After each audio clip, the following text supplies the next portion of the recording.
We appreciate you. Yeah, thank you very much. Thanks, Joe. Okay. Thank you very much, everybody. Yes, sir. Okay? Thank you. Thank you very much. Got some guns Oh, that we wow. make in South Whoa. Carolina. This is the CH-8 Jackal. We designed this from the ground up, and we make every single part ourselves. So you must have loved guns from the time you were like 3 years old, right? I did. I joined the Army at 17, and I told the recruiter I just want to shoot guns. Every single part here in South Carolina, Florida, we make the barrel. Everything is made from raw materials. Barrel's And we made have 3 miles away from here, sir. No kidding. a lot of it is made just down So the road. everything in the U.S. And 100% U.S. made. And the cool thing is, South Carolina, it was developed in South Carolina. Right. So this was an idea that we had about 7-8 years ago. It's called the Jackal. It's one of the best-selling guns in the country right now. We also have, this is called the Dagger. This is our handgun. We have a lot of unique How designs. did that compare with the one, the Glock that we just looked Well, at? it's hard to compare with a Glock, but I personally like it. And the Jackal is our #1. The Daggers are #2 sellers. Wow. They sell extremely well. What's And the again, difference in man, price between that and a Glock? A Glock is $550 to $600. These are from $300 to $400, depending on the All right, feature. that's an So difference. a Glock gets to charge a premium just Yeah, because of the name yeah, and everything. I think that's right. That's fantastic. You've done a great job. Appreciate it. Congratulations. See this man right over here? Most important man in photography. Oh my God. Even though he works for the New York Times. Anyway, that's great. Thank you very much. Appreciate it. Thanks for all I'll you've see you done. soon. Joe, you So, said. I'll tell you a real quick story. Go ahead. So my wife, who you met when Yes. we started this when I got back from my second deployment, and I quit my regular job, and I told Deborah, hey, we're going to start a company. But that whole year after I got back, we spent Sunday evenings watching The Apprentice, and I love The Apprentice. That was my absolute favorite show. That's beautiful. That's very nice. It was a big hit. It was a huge hit. That was a big hit. We love liked watching it. The question is, would I have become president without it? A lot of people, they debate that question. Would he have become president without it? And I don't know. I think the answer is yes, but a lot of people disagree. Sir, can I tell the American people that if you're elected, you'll take care of the pistol brace issue quickly for us? Take care of all issues. It's a burden on. We will our take care of that. government. We'll take care of all issues. We'll take care of the border issue. We'll take care of the energy independence. We were energy independent just a short time ago. Think of it, 3 years ago, we had so much energy, we were soon going to be energy dominant. Now we're going to Venezuela and begging them for energy. And they sell us their tar. There's tar that they sell us. And we refine it in Houston. So if people believe in the atmosphere, they got a big problem. It's so horrible what's happening. No, we'll take care of a lot of problems. That problem's easy. Appreciate it. Can Julian and I get a picture with you? Yeah, come on over.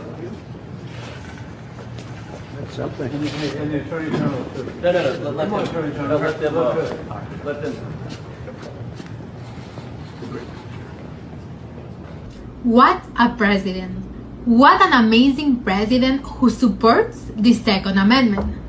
There are so few people running for office who truly understand that without the Second Amendment, our country would have absolutely nothing that would separate us from the rest of the world. Other countries do have some forms of freedom of speech.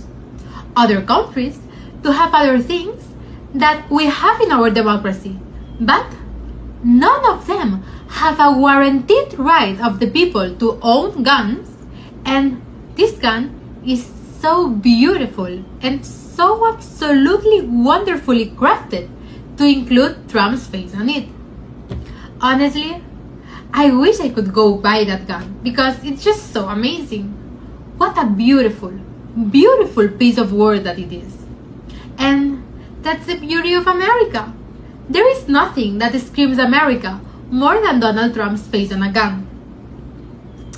I hope when Donald Trump becomes president again, that this becomes our national gun and that we all can see exactly how valuable our Second Amendment is, because without it, we cannot defend ourselves. We cannot protect ourselves, and it simply is nothing that separates us from becoming a tyranny. Today, we're trying to find out from the attendees what Kamala Harris's greatest accomplishment has been as VP. I mean, honestly, I'm not too into politics. I'm just here for the vibe. Becoming the first female vice president. So just becoming the VP is the best accomplishment? Yeah, absolutely. Being a good person. Being a good person? Yeah. She's. I don't know. She seems really good for women. Harris is there with the energy. She has a lot of enthusiasm, so it's important to get behind her. What is Kamala's like top accomplishment, you think? I can't say anything right now. Give me a second. Her top like contributions to policy or policy as VP. I wasn't in on the policy making decisions with President Biden, so I don't know. Her favorite policies. Oh my gosh. See, I wish they would tell us more about that because I honestly don't know. I know she's done some good work with immigration, even though they say opposite. What do they say? Well, what is it? She's the border czar. The fake border czar. That all these immigrants are coming over, to cross the border right now, which I don't think they are. People have been. I'm leaning towards Trump. And why is that? A lot of the stuff Kamala says is kind of like what Trump has said, like no taxes on tips was something that was kind of reiterated by Trump beforehand. She's just kind of been caught up in a lot of lies. I mean, they're lying to you. They're lying to you. That initiative has nothing to do with retail theft. This has everything to do with retail theft. That initiative is about going back to the 1980s and the war on drugs.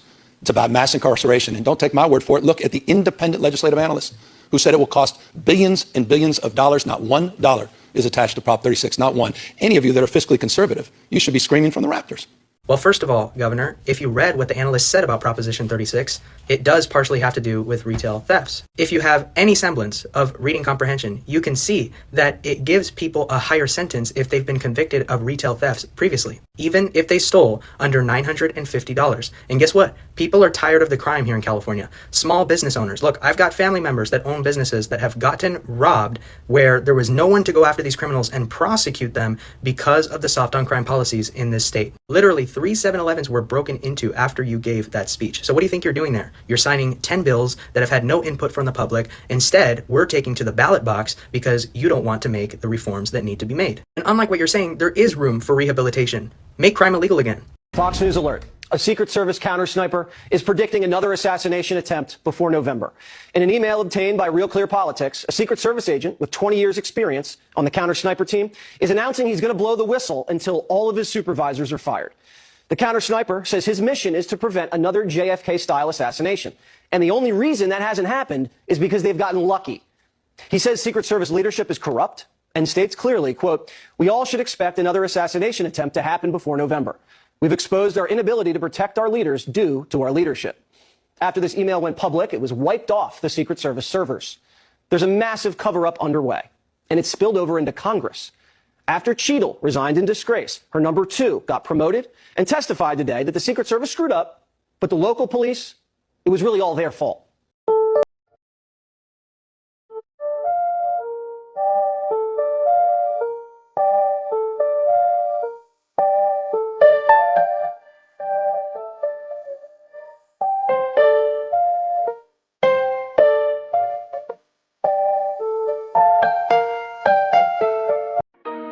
Bro walked miles along 30, waving his Trump flag.